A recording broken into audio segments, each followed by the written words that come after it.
Hello and welcome to the Feeling Good podcast. I am your host, Fabrice Nye, and joining me here in the Murrieta studios is Dr. David Burns. Hi, David.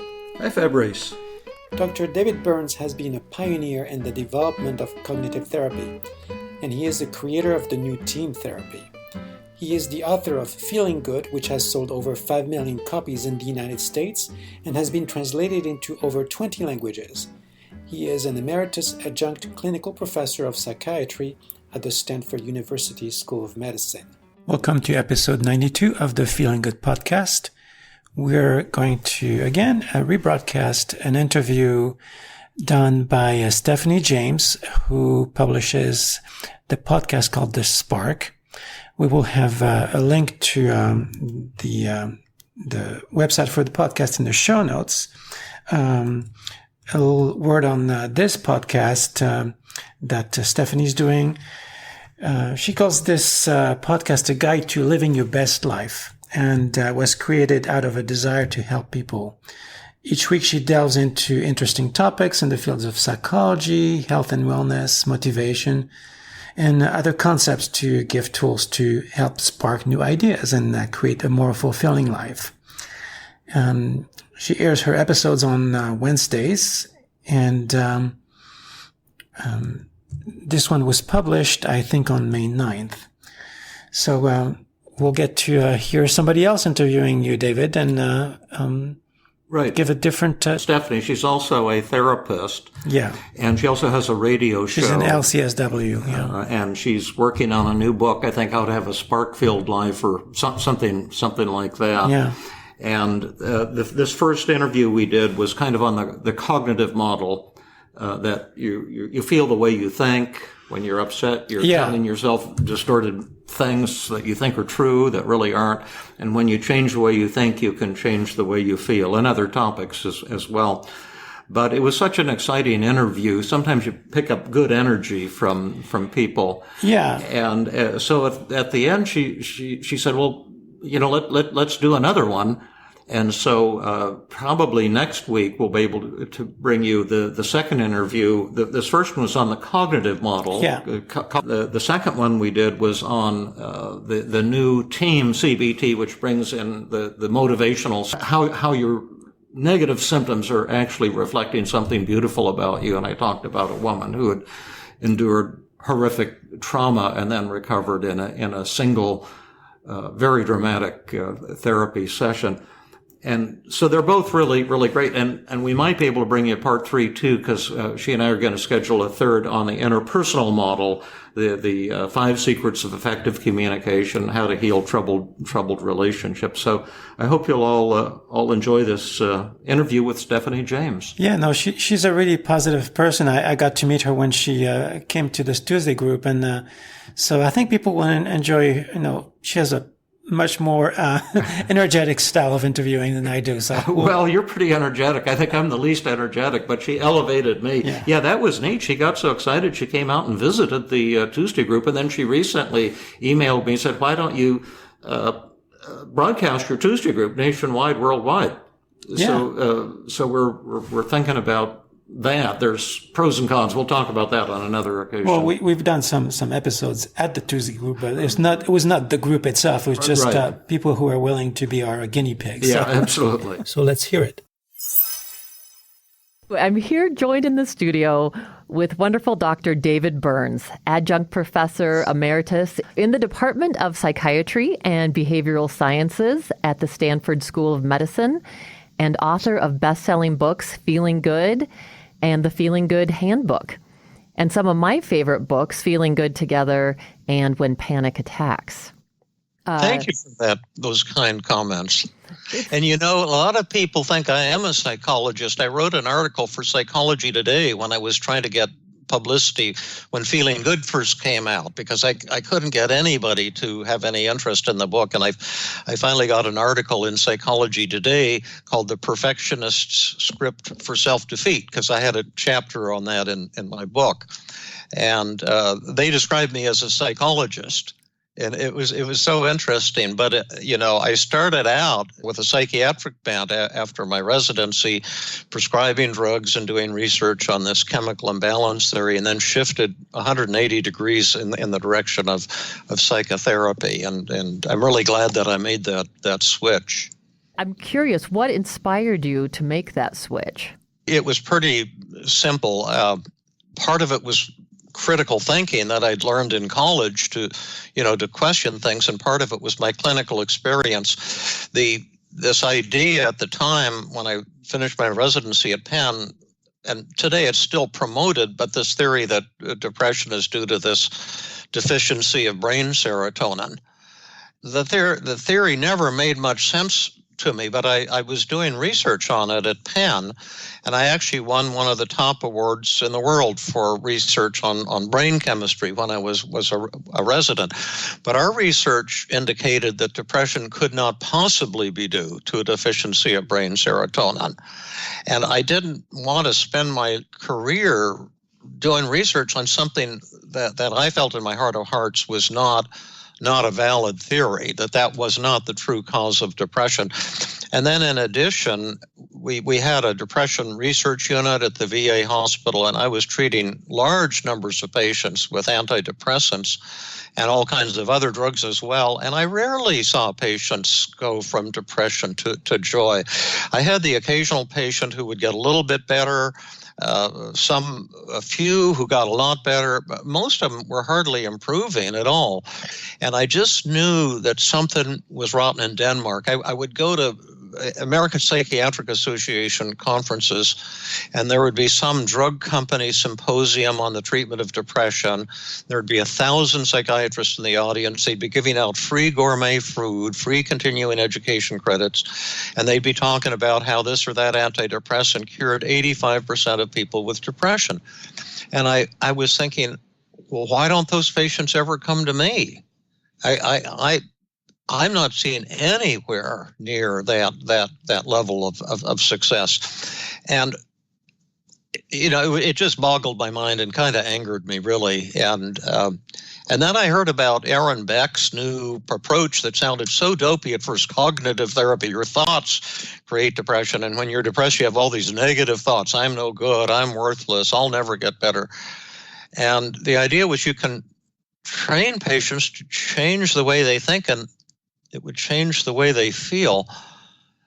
And I thought, that sounds so dopey. That couldn't be true. And so I decided to start going to his weekly conference. There were only at the time maybe 5 or 10 at most cognitive therapists in the world, and we were pretty much all in the same room learning this new model. And I tried it with some of my most severe patients, and it blew my mind because they suddenly started recovering, and they said they wanted more. I just got so excited, and I had a 5-year grant from the federal government to develop a brain chemistry research laboratory at the medical school looking at this brain serotonin metabolism. And I said, I'm going to just send that money back. I don't want the money. I don't want to spend my life doing this.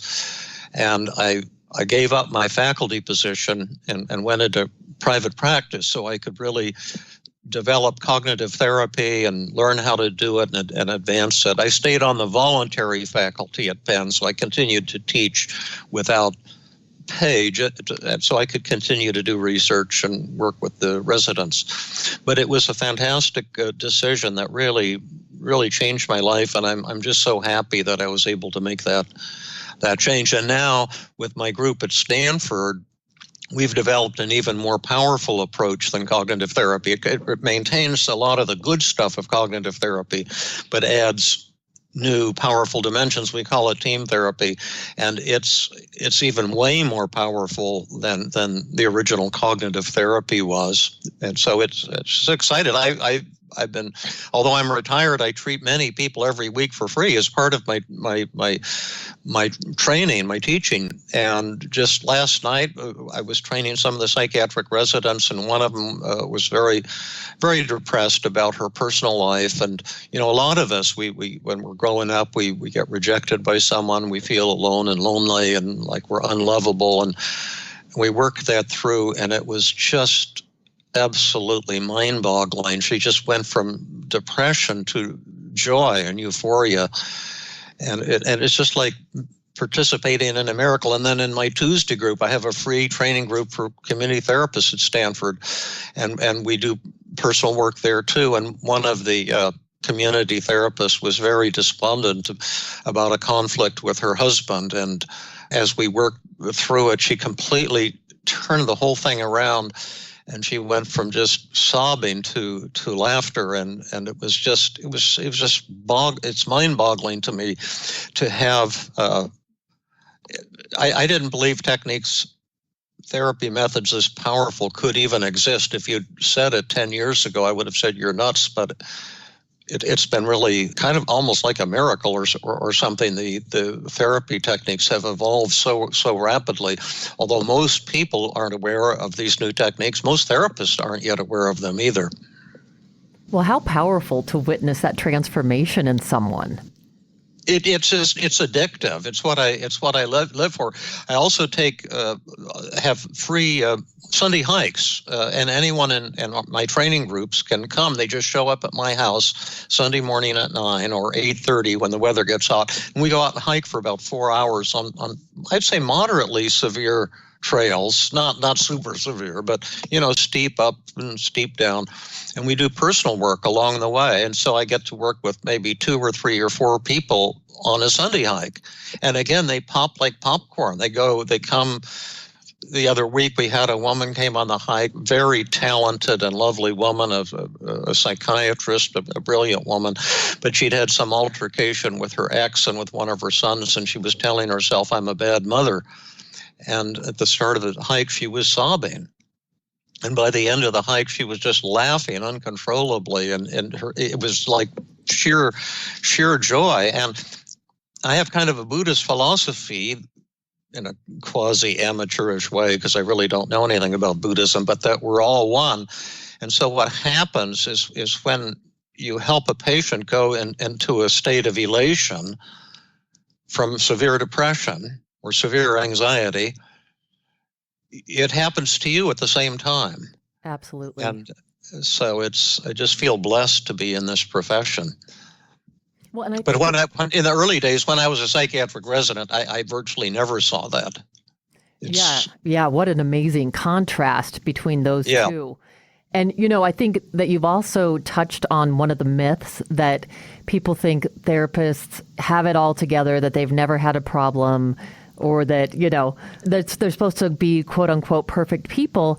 And of course, I find the best therapists are the ones that, of course, they're human. So they have real issues. They can be at that very deep place of empathy in connection with other people because they've gone through real challenges and heartache, and that they can, the best therapists have done their own work.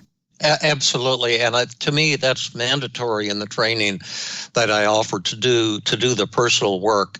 And the nights when we do the personal work, it brings the training to a whole other level. And then when you have a patient, you can say they're talking about their anxiety disorders or their severe depression or their relationship problem, whatever it happens to be. You can say, I've been there myself, and I know how awful that is, what you're experiencing, and it's going to be such a joy to show you the way out of the woods, because I think we can turn this around fast, and that's a message that patients want to hear. But it's hard for some therapists to hear that. Sometimes I haven't handled my teaching with the Stanford psychiatric residents properly, and I've gotten them angry at me, which I think I've finally learned how to not do that. But when I used to tell them, we have new approaches, and I often can almost always see complete recovery in someone with even decades of severe depression. I can see it all pretty much more than 90% of the time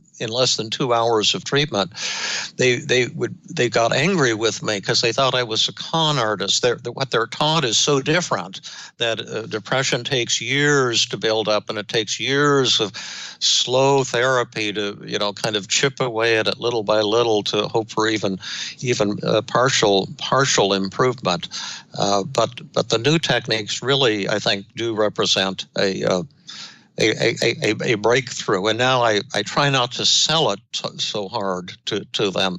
Try to teach with more modesty and humility, and that's about 1,000 times more effective. So I'm curious about this new team technique that you're talking about, because back in, for me, the olden days, so this is back in 1993 is when I went to graduate school at the University of Denver. And my focus was cognitive behavioral therapy because of your influence, actually. So you've actually really impacted my life in many, many ways. I find that I use cognitive behavioral therapy daily in my practice. But before we go on and talk a little bit more about team, for those people that are listeners that aren't familiar with what cognitive behavioral therapy is, how would you define that? Well, it's three things, and they go back really at least 2,000 years to the time of Epictetus and probably 2,500 years to the time of the Buddha. But the first idea, which is hard for people to grasp because it is so basic, is that the events of your life could never have any emotional impact on you, and other people could never make you feel happy or unhappy.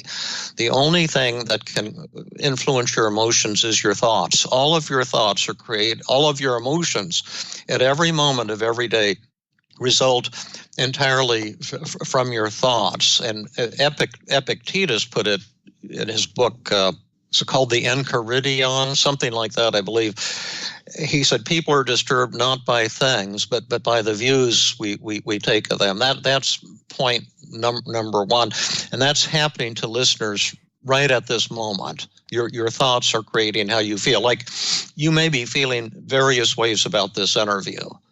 Like you could be feeling angry right now and annoyed. Then what would your thought be? Well, your thought might be something like, oh, this Burns guy sounds like a con artist. You can't possibly cure depression in, less than 2 hours, and he's got to be some kind of fraud.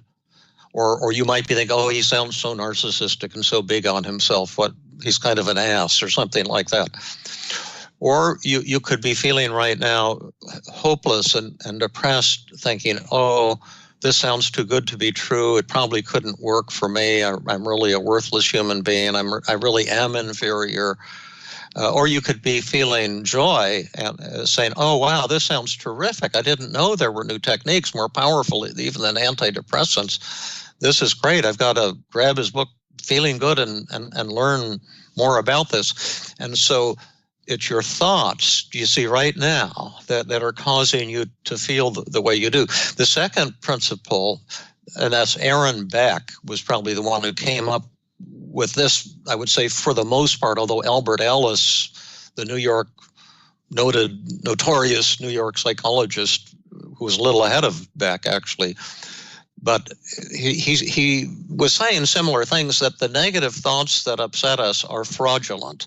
They're distorted. They're not true. Depression and anxiety are the world's oldest cons. And there's 10 thinking patterns or cognitive distortions that I've listed in all of my books. And you'll recognize yourself in these thinking patterns, like all or nothing thinking. If I'm not a big success, I'm a total failure. Like you could be thinking about today's show, and then I could be thinking about some screw up I made or some error I made. Like, I shouldn't have done that. I screwed things up totally. That would be black and white thinking. This show isn't going to be 100%, and it's not going to be 0%. Everything is somewhere in between.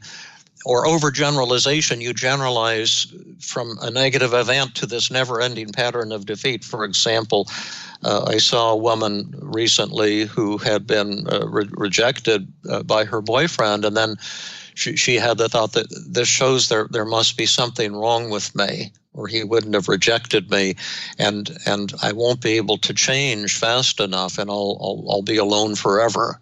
And she really believed that, and it caused tremendous pain. And then you've got should statements. I shouldn't be so screwed up. I should be more smarter than I am. I should be better than I am. And you got labeling. Are you getting a message there that I'm talking too much or something? Or? No. I'm making sure that our levels are okay. Oh, okay. See, you're that was mind reading. wonderful. That's another distortion. You just Yeah, practiced. I thought, oh gosh, she's looking off to her right. She's probably looking at the producer, saying, like, tell Burns to shut up.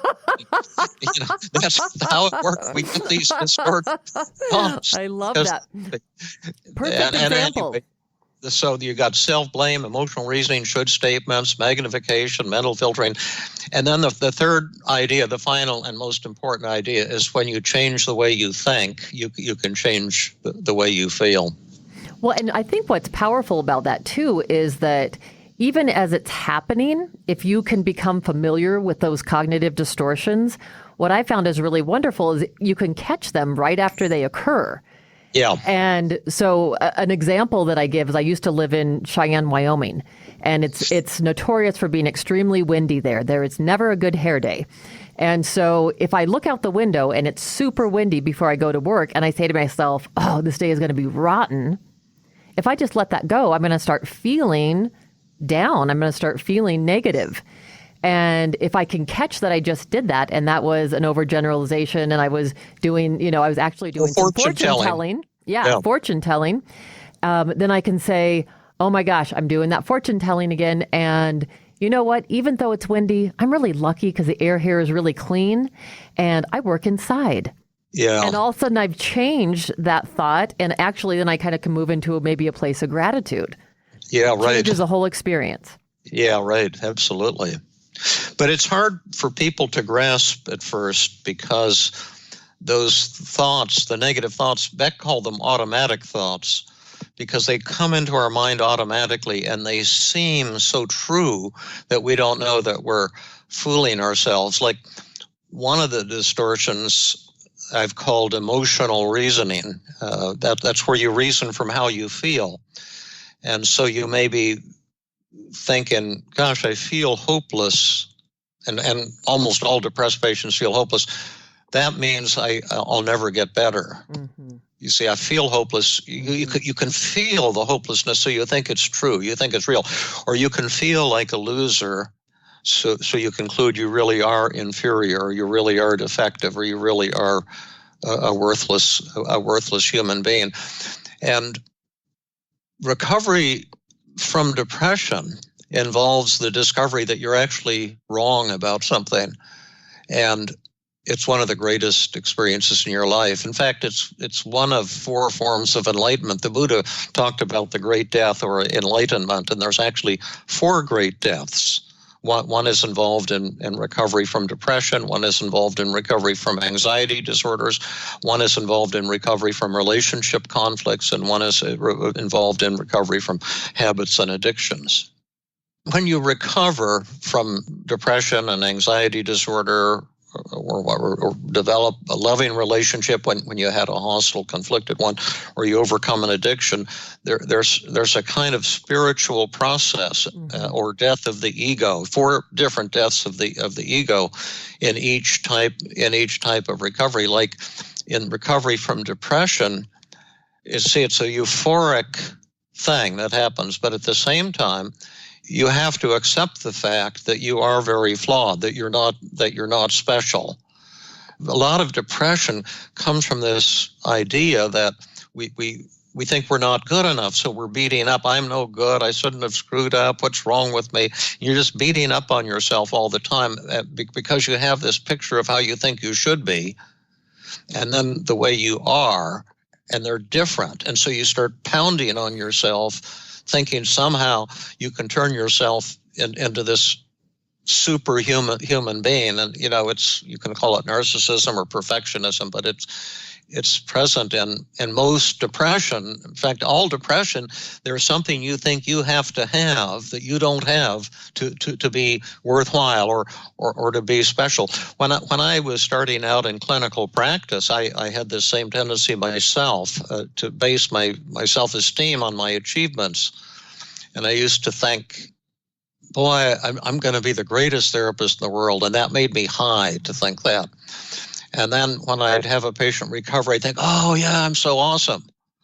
But when patients said to me, you're not helping me, it was such a threat to me. Mm-hmm. It was very deeply disturbing to me. And then I'd often get into a kind of power struggle with the patient, trying to prove to them that I could help them. And then after doing this for a number of years, I finally learned to say, when a patient said, "You're not helping me," to say, "You're right, I haven't been helpful to you. And it's painful for me too. And I can imagine how discouraged you feel, how angry with me. I feel like I haven't connected with you on a deep level, and certainly your depression scores aren't changing. Let's talk about it. I want to hear how you've been feeling. I want to hear what you have to say." And then when I surrendered my ego like that, suddenly the patients opened up. And by becoming powerless, I became far more powerful and effective. But so it's a deep kind of spiritual message, and we have to sometimes learn that message over and over again, because once you're enlightened, which is the same as saying euphoric and free of depression, then you drift in and out of enlightenment. No one's entitled to be happy 7 days a week. We all get upset. So you have to first learn how to overcome your depression in the here and now. I call that feeling better. And then you want to learn relapse prevention training. So whenever you fall into the black hole in the future, you have a little ladder so you can climb back out of it really fast. For you, it sounds like, the death of the ego for you, and for a lot of people, when you're talking about that needing to be special and needing to be, the expert or the, Yeah. That once we can attain that and change our thoughts around that and let go of that, that's where this euphoria comes from. But it's not going to be 24/7, and it's unrealistic to think. I've heard too, when people are practicing meditation or mindfulness, they say, the goal is really about peace. It's not happiness. Yeah. You know how the Buddha became enlightened? Sitting under the tree of... Yeah, but you know what happened sitting under the tree? What?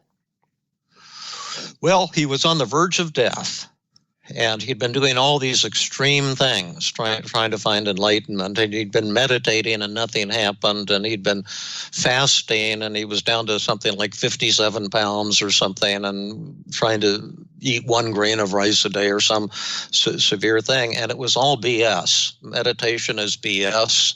Fasting is BS. It's just a lot of junk that he'd been taught that was going to lead you to enlightenment. And he was almost dead, and some woman was walking past and saw this poor guy, just skin and bone. So she brought him a dish of sweet rice pudding. And he grabbed it and he said, "Oh, shit." I'm not sure how to say that on your radio show. And he said, "I'm just going to eat this effing pudding." And he ate it. He felt so good that he got enlightenment. It was when he finally started violating the rules and stopped trying to be so great. And then he got his enlightenment. I love that. Isn't that neat? I love that story. Enlightenment through pudding. I think that's perfect. Yeah. That's the way it is for the rest of us too, and I've learned it a lot from cats. I used to be a dog person. I hated cats because they're so narcissistic and they threatened my own narcissism, so I resented them. But my wife converted me after our beloved Samoyed died up to age 14 a number of years ago, and so we started adopting feral cats that would pop into our yard, and we turned some of them from violent, paranoid creatures into sweet, loving. Became my best friends in the world. Some of the cats we've had, and they've none of them are special. They're not purebreds. They're just like what we called alley cats when I was growing up in Denver. They'd be in the alleys, and they'd eat the garbage, and they were wild, and they were like that. And a lot of them had scars from fights they'd been in, and when they came to us, they had fleas and worms and all kinds of stuff like that. And they were never special, but they just loved me, and I loved them. And when we were together, this is one that I lost about 1.5 years ago. He went out hunting Obi in the middle of the night and never came back. We'd had him for about 8 years. And he had become my best friend in the world. But when we were together, just the heavens opened up. You talk about gratitude. It was like joy beyond anything you can describe. And yet he's just a ordinary feral cat with nothing special about him, and I'm just kind of an old fat fart now. I used to run. I still run. I used to be a pretty average runner. I could do easy 8-minute miles, sometimes a 7 or almost a 6-minute mile. And I was out running the other day, and this fellow came by on a bicycle. And I guess I know him or something. He said, "Oh, good to see you out here walking, doctor." And I wanted to kill him. I was running. I was jogging. And then I went back to the house, and the mailman came to the door. And he handed me the mail. He says, "Oh, doctor, good for you. I saw you out there walking." I'm not walking. I'm still fast. And then the next day I went out, and this elderly, wobbly woman with a cane went zooming past me when I was jogging. So I'm just, average is way up above where I'm at now. But Obi didn't care. My cats don't care. It's just we're not special. But life is so special. Like what you were saying, like the thing that happens to you when you see it's a windy day. It's not a special day, but boy, it is a special day. Did you ever read that play Our Town in high school? I'm familiar with it, but I'm not remembering. I mean, the title sounds familiar, but I don't remember the play. Well, it's like the theme that you've been talking about. It's kind of corny, but it really hit my heartstrings. It's about this girl, teenager, who dies, and then she comes into the afterlife, and there's some people there, and they tell her that there's this thing that you didn't know about when you're alive, but after you're dead, you're allowed to come back to life for one more day. And you can select any day of your life that you want. So she's thinking, I've got to select the most special day. So she chose her high school graduation or something like that. And then they said, no, you can't choose a special day because that will be too overwhelming for you. Even an average day is going to be overwhelming for you. Just choose some day when nothing important happened. So she chooses this day, and then she comes back to life, and suddenly she notices what she didn't notice when she was alive, the sun coming up and babies being born and people loving each other and the joy of communicating with a friend, just little things. It's just kind of a really neat story. But again, it's about like the idea that you don't come to life until you've died. The death of the self, what that story's about. Yeah. In fact, that just occurred to me now. I didn't realize that until just now. But yes, and that. But it's so sad that it's the Garden of Eden story too, that we have the capacity to live in this fantastic life with joy, with loved ones, and yet we tear ourselves apart with these distorted messages that aren't really true. And it's a scientific puzzle, but it's also kind of a spiritual puzzle as well. Well, that heaven and hell actually exist in between our ears. Yeah. Absolutely. And that's so going back to a little bit of how we can untwist our thinking, because so much of our negative thinking, and when people are depressed or people are anxious, any of us really, we're such habitual thinkers. And that's what continues to reinforce these negative thoughts. And then we really start to believe them and see them as ourselves. Well, one thing that appealed to me a lot about cognitive therapy, and that I wrote a lot about in my books like Feeling Good and the Feeling Good Handbook, is that there are specific techniques you can learn to implement to turn this negative thinking around. And I can give you quick examples of a couple of them. But the other thing we haven't even been talking about is this new team therapy that we've got at Stanford. Not only do we have powerful techniques to crush these negative thoughts that cause depression and panic attacks and troubled relationships and things like that, but we now also have developed new techniques that reduce what Freud called therapeutic resistance. Because a lot of times people have like one foot in the water and one foot on the shore. They partially want to change, but they also fight against the therapist and themselves, kind of clinging to the distorted negative thoughts. or clinging to the anxiety, or clinging to a really hostile, troubled relationship. And so I've developed about 15 resistance busting techniques, although busting isn't a good word, because we more kind of make love to the resistance to make it disappear. Actually, we honor the patient's resistance, but that's why we get this ultra-fast recovery. When I was doing cognitive therapy, it was typically 10 or 12 sessions to get to complete recovery, sometimes longer, sometimes quicker, but that would have been an average.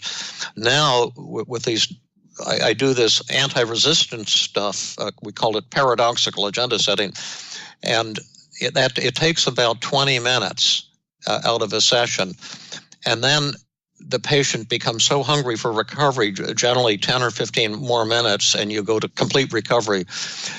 To give a commercial, which I'm not supposed to do, but some of the listeners, might have an interest in visiting my website. I know they have your show, which is just fantastic, but it's feelinggood.com, www.feelinggood.com, and there I've got my Feeling Good podcasts and Feeling Good blogs, and it talks all about this new TEAM, team therapy. You can actually hear live therapy sessions now on my website. There's one with a woman, Marilyn, to talk about, do our thoughts create depression? You see, she came for a session and she had just been diagnosed with stage 4 lung cancer. And she'd never smoked, and so it was a tremendous shock to her. And she came in with the most severe depression, anxiety, and rage a human being can experience. And yet in a single session, by changing her thinking pattern, her depression completely vanished. And then there's a one with a wonderful fellow, Mark, a physician, who was convinced he was a failure as a father. And then I did one just about 2 weeks ago with a beautiful and brilliant young woman, Daisy, who had a pretty rough childhood and has recently been having difficulties conceiving a baby, and then was very self-critical of herself because of that. And again, you can see her being transformed from severe depression and sadness and despair and hopelessness to just tremendous joy in a single therapy session. There are extended sessions. The session has to be I need about 2 hours with someone to complete a course of therapy. But in the early days, when I just had cognitive therapy, I almost never saw that. Like one of the cognitive techniques, just to give listeners a quick example of how it works, is called the double standard technique. I've developed 50 or 100 of these techniques, and if one doesn't work for you, then you try another and another. We can always find the technique that works for somebody. But for example, the woman I was mentioning who had a boyfriend rejected her, and then thinking, this shows that I'm defective and there's something wrong with me and it's all my fault and I'll never grow or change fast enough. I'll probably be alone forever. But what a sad thing. And what a beautiful person she was, a beautiful woman with just so much spark and so much going for her. It was really heartbreaking to see her thinking like this. But I think most of us have thought like that when we were rejected and growing up at some point along the way. And but one of the techniques that was really helpful for her, although it wasn't the one that really blew her mind, but it was helpful, was would you talk to a dear friend like this? What would you say to another woman who looked a lot like you and had a career a lot like yours, and she tells you, "Gee, my boyfriend just rejected me, and I'm thinking that I must be defective, and it's all my fault, and there must be something wrong with me." And would you say that to her, and why or why not? And it's based on the idea that a lot of us have this double standard. When we screw up or something bad happens to us, we rip ourselves to shreds. And yet, if a loved one or a friend had the exact same problem, we would be so warm and compassionate toward them and much more realistic. And then the question is, would you be willing to talk to yourself the way you would talk to a dear friend? That's called the double standard technique, paradoxical double standard technique. And so you have them verbalize that out loud? I play the role. I say, let me be your friend. Okay. And let me tell you, this happened to me. What do you think about me? Do you think I'm defective? Do you think it's all my fault? You think I'm going to be alone forever? And then generally the person comes out with very compassionate, loving messages. And then I kind of examine them and say, is this true, what you're telling me? It sounds good, but maybe you're just blowing smoke in my face, until I get the patient to absolutely disprove the thoughts. There's a great example of that on my website, and I would send you a copy of this if you wanted. I'm marketing a video. We made videos about 6 years ago, and I couldn't get my hands on them. And I recently was able to buy 600 of remaining stock. It's called Overcoming Toxic Shame, and it's a commercially produced video of a session with a woman profoundly ashamed of the fact that she's in her third marriage, and she's a specialist in couples therapy, and she's been hiding this from everyone, and it's really blow away. And on that video, if anyone wants it, you can order on my website. And I'm being commercial here, so I have to stop. Yeah. But I'm selling it deeply discounted. But I'll send you one for free if you'd like one to see it, because we had 2 television camera people with commercial cameras, and it's just a beautiful session. And you can see one of my colleagues, Angela Crum, using the double standard with this woman, Melanie, and she absolutely just blows her own negative thoughts out of the water. It's so inspiring. Tears will come to your eyes when you see it happening. I love it. I would love to see that. I would love. If you send me your address, I'll just put one in the mail for you. Wonderful. And I have to share with you along those lines. Interestingly, probably about 4 or 5 years ago now, my Aunt Sherry, without meaning to, was my greatest therapeutic moment in my own work. Oh, wow. Yes. So it had to do with mislabeling. And I'm the oldest in my family, so I was always the very driven one and did my own thing and was a little bit of a rebel, I'd have to say. Good for you. But I think I also, I mislabeled myself. I said, I'm the black sheep. Oh, yeah, right. Right? So, yeah. So I'm the one who left Fort Collins and, went out to art school in L.A. and, this was in the 80s. I had black hair and I just thought sang in bands and just thought I was, all that. Oh, wow, that's fantastic. But the negative you side wild of that, one, you. I tell you. But the interesting part of that, defining myself as the black sheep, I always felt a little outside of my family. Yeah. Even though they were very close, and we had this wonderful family. And then when my parents divorced, actually, and this also led to the black sheep stereotype I put on myself. When my parents divorced, I moved out with my dad, and so I was super close with my mom's family. And I thought, they're all mad at me. I'm mind reading them.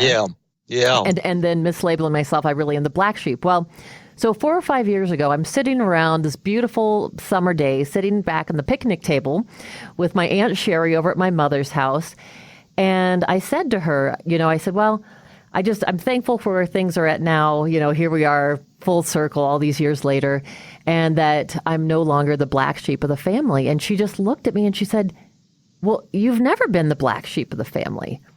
And I said, well, I thought everybody was mad at me when I moved out and moved with Dad. She said, honey, everybody understood. Nobody was ever mad at you.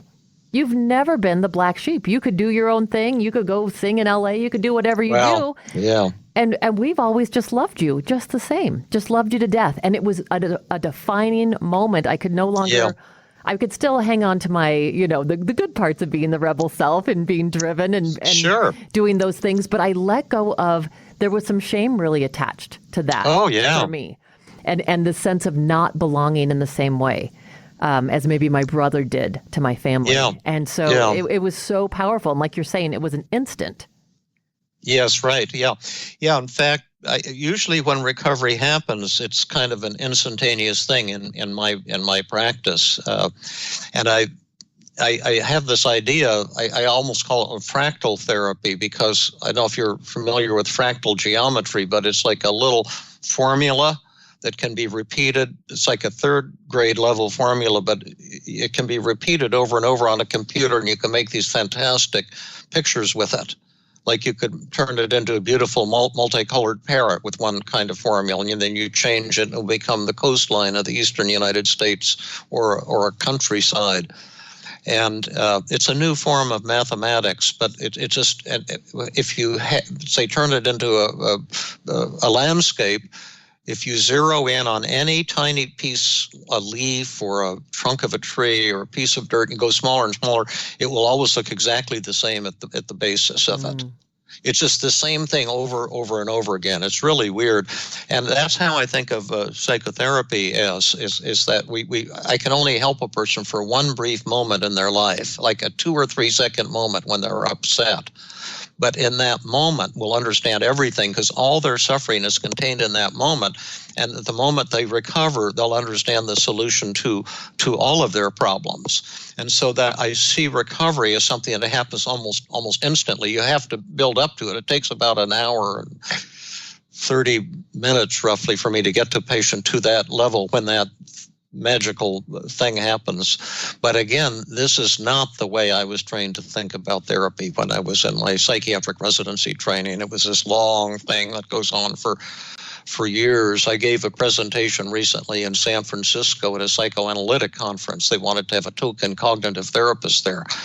And I was talking about how we're trying for this ultra-fast recovery and seeing it now with most patients. And then they had a panel discussion, and there was this famous woman psychoanalyst from San Francisco there, and she has some kind of institute, and she leaned over and whispered in my ear that most of her patients have been in therapy for more than 10 years now, and 2 or 3 of them are just starting to make little baby steps forward. And she was saying it not to brag in a way and to put me down. It's kind of like I'm doing the pure gold and you've got fool's gold going here.